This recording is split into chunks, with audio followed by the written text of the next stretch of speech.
Okay, so today we're diving into a really big name in the health supplement world, one focused squarely on women's wellness, Happy Mammoth. That's right. And we've got quite a bit of material on their claims, their operations. Yeah.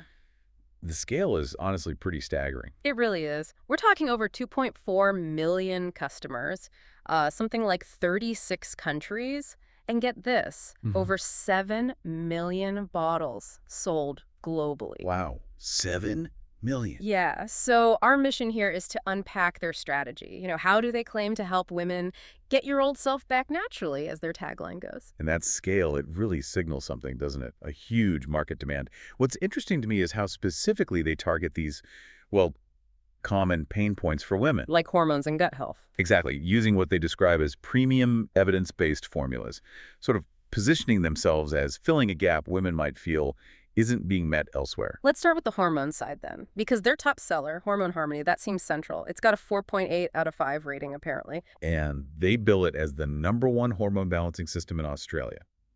The claims are pretty direct: help with managing weight, improving mood, and crucially, tackling hot flashes. That hot flash claim is specific. They even cite customer reviews saying things like hot flashes disappearing in just 4 weeks. Yeah, and that kind of specific, fast result, well, it speaks volumes. It taps right into the frustration many women feel, maybe not getting that kind of targeted relief or feeling, unheard when dealing with these really disruptive symptoms day to day.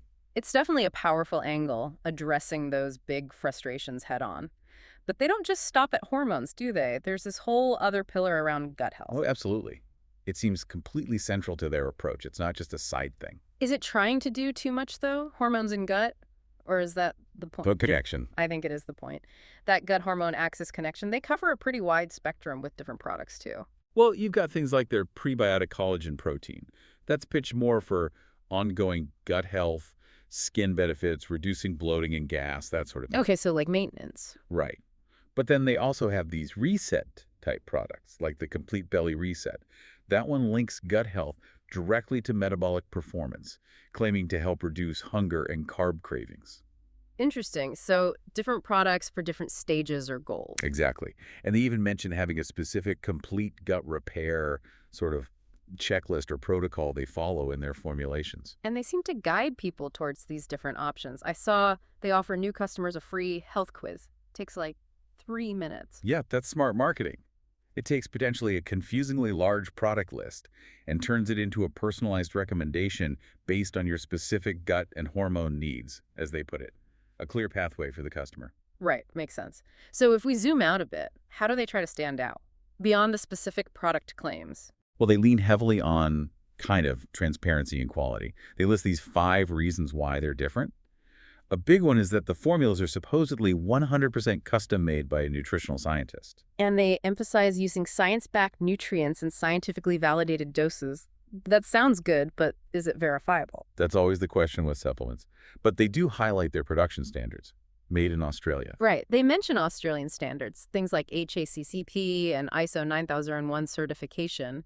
How much does that actually mean? Is that standard practice or genuinely better? As a good question for the average person, seeing HACCP, which is about food safety management, and ISO 9001, an international quality standard, it does signal a commitment to, robust processes, builds confidence. And they back that up with other claims too, right? Third-party lab testing? Yes, third-party testing, and a big push on clean ingredients. They list a whole bunch of things. Their products supposedly don't contain artificial flavors, colors, preservatives, magnesium stearate, yeast, nuts, soy sulfates. Okay, so they're building this picture of high-quality targeted formulas, but we absolutely have to talk about the fine print here, the disclaimers. Essential. This is crucial context for any supplement brand. Hmm. Happy Mammoth includes the mandatory disclaimers, Yeah. which state very clearly. That the products are not intended to diagnose, treat, cure, or prevent any disease. Exactly. And that the statements haven't been evaluated by the FDA, the U.S. Food and Drug Administration.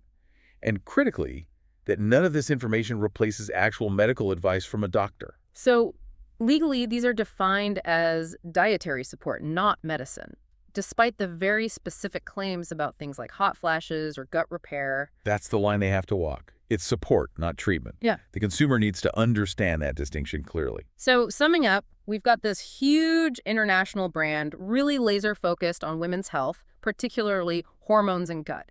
They're using personalization, emphasizing high production quality. And making very specific claims that resonate with common frustrations, all while operating under those necessary regulatory disclaimers. Right. It's quite the operation. It really is.